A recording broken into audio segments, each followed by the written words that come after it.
My cinema நேயர்களுக்கு வணக்கம். ஒரு குடும்ப குத்துச்சண்டை படத்தை வந்துட்டு ரொம்ப அழகா சிரிச்சுக்கிட்டு சந்தோஷமா பார்க்கலாம் அப்படின்னாக்கா அதுக்கு வந்துட்டு பாண்டிராஜ் இயக்கத்துல விஜய் சேதுபதி நித்யாமன நடிப்புல வெளிவந்திருக்க தலைவன் தலைவி படத்தை தான் சொல்லலாம். உண்மையிலே படம் முழுக்க முழுக்க வந்து பாத்தீங்கன்னாக்கா அல்ட்ரா என்டர்டைன்மெண்ட் அப்படின்னு சொல்லலாம். அந்த அளவுக்கு வந்து பாத்தீங்கன்னாக்கா ரொம்ப அழகாகவும் கதை வந்துட்டு படத்தை காட்சிப்படுத்துறதுல இருந்து அந்த விஷயங்களை சொல்றது வரைக்கும் எல்லா விஷயத்துமே படம் வந்துட்டு உண்மையிலே எனக்கு ரொம்ப பிடிச்சிருந்தது. அதை வந்து பாத்தீங்கன்னாக்கா சாதாரணமா ஒரு குடும்பத்துக்குள்ள அந்யோன்யமா இருக்கிற தம்பதிக்குள்ள வந்து பாத்தீங்கன்னா நடக்கின்ற சின்ன சின்ன சண்டைகள் வந்துட்டு அந்த குடும்பத்து உறுப்பினர்களாலே அதுக்கு வந்து கொஞ்சம் பெருசாகும் போது அது என்னவாகும் அப்படின்றதையும் என்னதான் தாங்க பிரிஞ்சு போனாலும் திரும்ப திரும்ப ஒன்று சேர்ந்து வாழணுன்ற நினைப்புல வந்துட்டு தலைவனும் தலைவியும் இருக்கிறாங்க அப்படின்றத ரொம்ப யதார்த்தமா ரொம்ப அழகாகவே இந்த படத்துல வந்து சொல்லியிருக்காங்க. குறிப்பா இந்த படத்துல வந்துட்டு தோண்டி கருப்புசாமி கோயில்ல வந்துட்டு யோகி பாபு என்ட்ரியோட படம் ஆரம்பிச்ச கொஞ்ச நேரத்துல வந்து பாத்தீங்கன்னாக்கா விஜய் சேதுபதியோட மகளுக்கு மொட்டை அடிக்கிறதுக்காக அவருடைய பிரிந்து போன மனைவி வந்துட்டு விஜய் சேதுபதியோட குலதெய்வ கோயிலுக்கு வந்துட்டு வராங்க. அப்படி வரும்போது அங்க வந்து பிரச்சனையை வந்துட்டு செய்கின்ற விஜய் சேதுபதி அதுல இருந்து எப்படி வந்துட்டு நித்யா மேனனுக்கும் விஜய் சேதுபதிக்கும் காதல் உருவாகுது, அந்த காதல் வந்துட்டு எப்படி திருமணத்துல முடியுது, அது திருமணத்துக்கு அப்புறமேட்டு எப்படி எல்லாம் பிரச்சனைகள் வந்துட்டு கொஞ்சம் கொஞ்சமா உருவாகுது அப்படின்றத திருமண பொருத்த பார்க்கும்போது சில அரைகுறை ஜோதிடர்கள் சொல்லுகின்ற விஷயங்களால அந்த குடும்பத்துல ஏற்கனவே வந்துட்டு குடும்ப நிர்வாகத்தை பார்த்து கொண்டிருக்கின்ற மாமியாரா வரக்கூடிய கணவனுடைய அம்மாக்களுக்கு என்ன மாதிரியான உளவியல் மாற்றங்கள் வரும் அப்படின்றது எல்லாமே ரொம்ப அழகாகவே இந்த படத்துல வந்து சொல்லி இருக்கிறாங்க. படத்துல முதல் பாதையில வந்துட்டு பரோட்டா கடை வச்சிருக்கின்ற விஜய் சேதுபதி வந்து பாத்தீங்கன்னாக்கா அவருடைய ஸ்பெஷல் பரோட்டாவாலே ஊர் முழுக்க நல்ல ஃபேமஸா இருக்காங்க. பொய் சொல்லி கல்யாணம் செய்யறாங்க அப்படின்னு சொன்னாலும் கல்யாணத்துக்கு முன்னாடி தன்னுடைய ஒரிஜினல் படிப்பு என்ன அப்படின்றதெல்லாம் வெளிப்படையாகவே நித்யா மேனனிடம் சொல்லக்கூடிய உண்மையிலே வந்து நித்யா மேனனுக்கும் விஜய் சேதுபதிக்கு இருக்கக்கூடிய அந்த காதலை வந்துட்டு மேலும் மேலும் ரொம்ப அழகாவே கொண்டு போயிட்டு நகர்த்து அந்த காதலை வந்துட்டு உறுதிப்பட வைக்குது அப்படின்னே வந்து சொல்லலாம். ஏங்கிட்டையும் அவன் அம்மா கிட்டையும் மாட்டிக்கிட்டு அவன் படுற பாடு இருக்கேன்னு சொல்லும் போது விஜய் சேதுபதியின் மேலும் வருத்தங்கள் இருக்குது. விஜய் சேதுபதியால எந்த ஒரு முடிவும் எதை ஸ்டாண்டர்டா எடுக்க முடியாத சூழல் இருக்கும் போது அவன் விஜய் சேதுபதி தவிக்கின்ற தவிப்பை எல்லாம் உணர்ந்திருந்தாலும் தன்னுடைய பிடிவாதமும் அவனுடைய தவிப்புக்கு காரணம் அப்படின்றதெல்லாம் நித்யா மேனனின் நடிப்பு முகபாவனைகளை வெளிப்படையாக தெரியுது. குறிப்பாக ஒரு பொண்ணு வந்துட்டு கல்யாணமாகி வீட்டுக்குள்ள போறாங்கன்னாக்கா முதல் பிரச்சனை எங்க இருந்து ஆரம்பிக்கணும், மாமனார் வந்துட்டு இது எல்லா வீடுகளையும் பெரும்பாலும் 90% நடக்கிற ஒரு விஷயம் தான். மாமனார் வந்து பாத்தீங்கன்னா மருமகளை புகழ்ந்து ஒரு வார்த்தையை சொல்லும் போது அந்த வீட்டை அது வரைக்கும் பார்த்துட்டு இருந்த மாமியாருக்கு ஜிவ்வுன்னு ஏறும் பார்த்தீங்களா உள்ளுக்குள்ள, அந்த மாதிரி ஜிவ்வுன்னு ஏறக்கூடிய விஷயத்துல இருந்தோம். அதுக்கு முன்னாடியே வந்து பாத்தீங்கன்னாக்கா பெண் பார்க்கிற படத்திலேயே அந்த ஜாதக பொருத்தம் பார்க்கன்னு சொல்லும்போது சில அறகுறை ஜோதிகள் சொல்ற இந்த விஷயமும் ஒண்ணு சேர்ந்து விஜய் சேதுபதி அம்மாவா இருக்கக்கூடிய தீபாக்காவை ரொம்ப கடுப்பேற்றவும் செய்யுது. அது ஒரு பக்கம் இருக்குமா, இன்னொரு பக்கம் நாத்தனார் கேரக்டர், அதாவது தன்னுடைய பேர்ல இருந்த ஹோட்டல் வந்து பாத்தீங்கன்னாக்கா நித்யா மேனனுடைய கதாபாத்திர பேருக்கு மாறுது அப்படின்னு சொல்லிட்டு நாத்தனார் கேரக்டர்ல வரக்கூடிய பெண்ணும் சரி எல்லாருமே போட்டு விஜய் சேதுபதிக்கு கொடுக்கின்ற டார்ச்சர்ஸ் இதெல்லாம் சேர்த்து வந்து பாத்தீங்கன்னாக்கா விஜய் சேதுபதிக்கு நித்யா மேனனுக்கு ஏற்படுகின்ற சண்டை வந்துட்டு இதாகுது. குழந்தை பெற்றுக்கிட்டு மகள் வந்து பிரிஞ்சு வந்திருக்கிறா, இன்னமும் வந்துட்டு புருஷன் வீட்டுக்கு போகாம இருக்கிறாரேன்னு சொல்லிட்டு மகளே ஒரு அப்பா வந்துட்டு கணவனோடு சேர்த்து வைக்கணும்னு சொல்லிட்டு திட்டம் போடுறாங்க.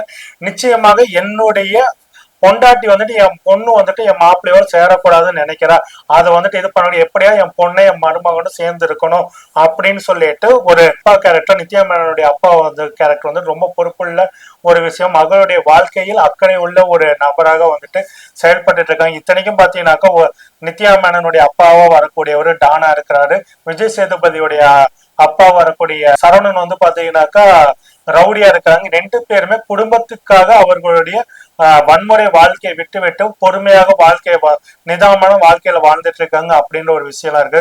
இன்னொன்னு வெளிப்படையாவே படத்துல என்ன ரொம்ப கவர்ந்த ஒரு விஷயம் என்னன்னாக்கா ஒரு வீட்டுல வந்துட்டு மாப்பிள்ளை போய் உட்கார்றாரு, மச்சனை வந்துட்டு அவனுக்கு வந்து கொஞ்சம் கூட மரியாதையே இல்லைனாலும் அவனுடைய மனைவிக்காக வந்துட்டு அந்த வீட்டுல எல்லாத்தையும் சகிச்சு கேட்டு விஜய் சேதுபதி சாப்பிடறது வந்து எல்லாமே இருக்கிறாரு அப்படின்னுக்குள்ளேயும் மாமனார் மாமியார் மேல மரியாதை வைக்கிறதையும் இதையெல்லாம் பார்க்கும்போது பாத்தீங்கன்னாக்கா அவரும் அதான் வந்துட்டு தன்னுடைய குடும்பத்தை போல மனைவி குடும்பத்தை விஜய் சேதுபதி பார்க்கிறார் அப்படின்றதெல்லாம் கதையில இருக்கு. ஆனாலும் பாத்தீங்கன்னாக்கா ரெண்டு பேர்த்துக்குள்ள சின்ன சின்ன ஈகோவால வரக்கூடிய சண்டை வந்து பாத்தீங்கன்னாக்கா அதை சுற்றி இருக்கின்ற உறவுகள் வந்து கூடி கெடுக்கிறது. குறிப்பாக அண்ணன் காளி வெங்கட்டுடைய வந்துட்டு ஒரு விஷயம் வந்து சொல்லுவாரு, என் தங்கச்சி சின்ன ஒரு விஷயத்துக்காக சண்டை போட்டு வந்துட்டா, சுத்தி இருக்கிற உறவுக்காரெல்லாம் பேசி பேசி அந்த இதை வந்துட்டு இது பண்ணி போலீஸ் வரைக்கும் அந்த கேஸ கொண்டு போய் வந்து பாத்தீங்கன்னாக்கா அவங்க ரெண்டு பேரும் ஒன்று சேராமலே பண்ணிட்டாங்க.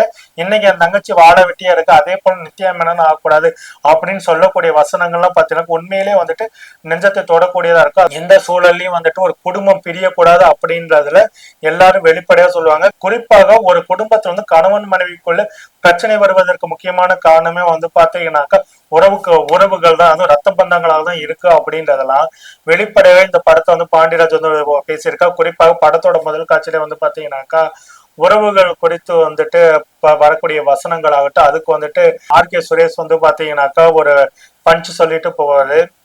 இதெல்லாம் பாத்தீங்கன்னாக்கா தொடர்ந்து வாட்ஸ்அப்ல வரக்கூடிய மெசேஜை வைத்துக்கொண்டு பாண்டியராஜ் போன்ற இயக்குநர்கள் வந்துட்டு இந்த மாதிரி விஷயங்களை வந்துட்டு எப்படி இது பண்றாங்க. அதை வந்து பாத்தீங்கன்னாக்கா தொடர்ந்து வந்து சொல்லுவாங்க, யாருக்கு ஏதாவது ஒரு பிரச்சனை முதல்ல நண்பர்கள் தான் வருவாங்க, உறவுகள் வரமாட்டாங்கன்னு சொல்லுவாங்க. ஆனா அப்படி வரக்கூடிய நண்பர்களும் பாத்தீங்கன்னாக்கா இன்னொருத்தருக்கு உறவுக்காரர்களா இருப்பாங்க அப்படின்ற ஒரு விஷயமே இருக்குது. இது யாரும் மறக்கிறது கிடையாது. நண்பனுக்காக உதவி செய்ய வரக்கூடிய அவங்க கிட்ட போயிட்டு நீ உன் உறவுக்கு இந்த மாதிரி உதவி செய்யறியா அப்படின்னு சொல்லி கேட்டா அவங்க கண்டிப்பா ஆமா அப்படின்னு தான் சொல்லுவாங்க. ஒருத்தருக்கு உதவி செய்யற மனப்பான்மை வந்து பாத்தீங்கன்னாக்கா நண்பனுக்கு செய்வான், உறவுக்கு செய்ய மாட்டான் அப்படின்லாம் இல்ல. உதவி செய்யற மனப்பான்மை யாருக்கு இருக்கோ அவன் எல்லாத்துக்கும் உதவுறனா இருப்பான். உதவாத மனப்பான்மை உள்ள எவனும் வந்து பாத்தீங்கன்னா எவனுக்கும் உதவ மாட்டான்.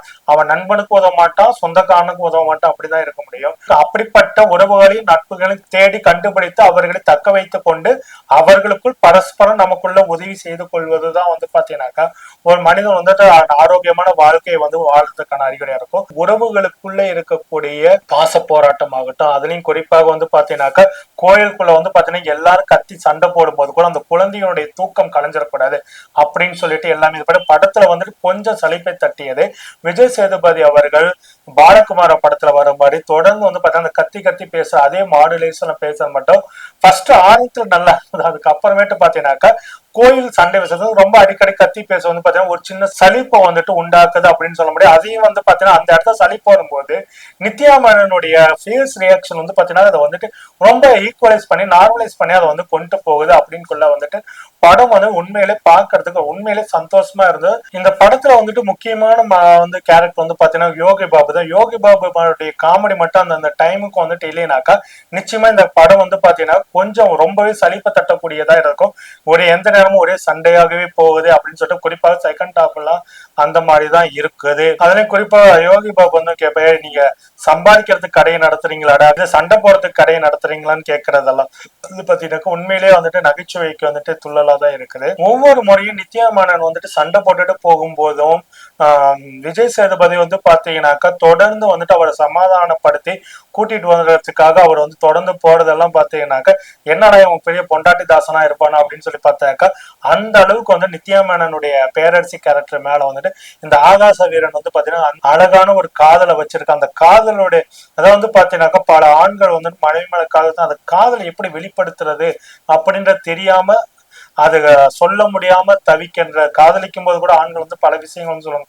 ஆனா காதல் திருமணத்தில் முடியும் போது பாத்தீங்கன்னாக்கா அது அவர்களா சொல்ல முடியாம இருக்கின்ற அந்த தவிப்பு, அதை சொல்லவும் முடியாம வெளியே காட்டவும் முடியாம சுத்தி இருக்க உறவுகளுக்கு நெருடல் இல்லாம இருக்குன்றதை அவங்க பிரயத்தனப்படுத்துற அந்த விஷயங்கள் எல்லாமே பாத்தீங்கன்னாக்கா இதுல ரொம்ப அழகாகவே விஜய் சேதுபதி வந்து அவருடைய நடிப்பின் மூலயமா காட்டியிருக்கிறாரு. இன்னொரு விஷயம் இந்த படத்துல வந்து பாத்தீங்கன்னாக்கா நித்யா மேனன் விஜய் சேதுபதி காதல்ல அவர்களுடைய காதலோட பாத்தீங்கன்னா அந்த பரோட்டா சம்பந்தப்பட்ட விஷயங்கள் பாத்தீங்கன்னாக்கா உலகத்து இந்த பரோட்டா லவர் சைடுல ஈர்க்கிற விதத்துல, ஏன்னா பரோட்டா வைத்துக்கொண்டு இந்த அளவுக்கு வந்துட்டு ஒரு காட்சியை வந்து படுத்தி தொடர்ந்து படத்தை பார்க்கும்போது பாத்தீங்கன்னா திரும்ப போய் எப்படா பரோட்டா சாப்பிடலாமா அப்படின்ற ஒரு நினைப்பையும் வந்துட்டு கொடுக்குது. உண்மையிலே தியேட்டர்ல படத்தை பார்க்கும்போது பக்கத்துல இருந்த தோழர்கிட்ட வந்துட்டு சொன்னது வந்துட்டு, டேய் ஏன்டா எங்களை வெறுப்பேத்துறீங்க, சென்னையில எல்லாம் அந்த அளவுக்கு உண்மையிலே நல்ல பரோட்டா கிடைக்கிறதே கஷ்டம், இதுக்காக ஊர் பக்கம் போய் தான் நாங்க பரோட்டா சாப்பிடணும், அந்த மாதிரி வந்துட்டு எங்க ஊர் பரோட்டாவையெல்லாம் ஞாபகப்படுத்துறீங்களே அப்படின்ற மாதிரி எல்லாம் தோணுச்சு. ஏன்னா பரோட்டா வந்து பாத்தீங்கன்னா ஒவ்வொரு ஊர்லயும் ஒவ்வொரு ஸ்பெஷல் இருக்கு. இந்த படத்தை அந்த பரோட்டா காட்சிகள் பார்க்கும்போது அவங்களுக்கு அவங்க ஊர் சொந்த ஊருடைய அந்த பரோட்டாவுடைய டேஸ்ட் ஈர்ப்பு இருக்கு இல்லையா, அது வந்து ரொம்ப அழகாவே இருக்கு. படத்தை பார்த்துட்டு வந்து நானும் நைட்டு பரோட்டாவை தான் சாப்பிட வேண்டிய நிலைமையும் இருந்தது. ஆக மொத்தம் இந்த படத்துல வந்து தெளிவாக ஒரு விஷயம் சொல்றது, கணவன் மனைவிக்குள்ளையாட்டு காதலர்களுக்குள்ளையாட்டு சின்ன சின்ன சண்டைகள் இருந்தாதான் அந்த காதல் வந்து ரொம்ப இறுகும் வலுவாகும் அப்படின்னு வந்து சொல்லுவாங்க இல்லைங்களா. அது உண்மையிலே வந்து பாத்தீங்கன்னாக்க, ஏன்னா எந்த நேரமும் காதலிச்சுட்டு திகட்டிடும். எந்த நேரமும் ஸ்வீட்டே சாப்பிட்டு எப்படி வாழ்க்கை இருக்கும், கொஞ்சமா கசப்பும் காரமும் இருக்கணும். அந்த மாதிரி இந்த மாதிரி கசப்பும் காரமும் சேர்ந்த சின்ன சின்ன சண்டைகள் இருக்கும்போதுதான் அந்த காதல் வந்துட்டு மேலும் வலுப்படும், இருக ஆரம்பிக்கும் அப்படின்றது வெளிப்பட தெரியும். ஒருத்தர் ஆத்மாத்மா புரிந்து கொண்டாங்க அப்படின்னாலே அந்த காதல் ஆகட்டும் அன்பாகட்டும் என்னைக்கும் வந்துட்டு குறையாது. யார் என்ன சண்டை, அதாவது இப்போ ஒரு ஆண் வந்துட்டு ஒரு பெண் வந்து காதல் பண்ண அந்த பொண்ணு என்னதான் திட்டினாலும் என்னதான் இது பண்ணாலும் கடைசி வரைக்கும் அந்த பொண்ணை சுத்தி சுத்தி தான் வருவான் அப்படின்றத இந்த படத்துடைய ஆரம்பத்தை, அதாவது நித்யா மேனனை முதல்ல வந்து பெண் பார்க்க போகும்போது நடந்த ஒரு விஷயத்துல இருந்துட்டு கடைசீட்ல அவர்கள் ஒண்ணு சேர்ற வரைக்குமே வந்து பாத்தீங்கன்னா ரொம்ப அழகாவே சொல்லியிருக்கான்.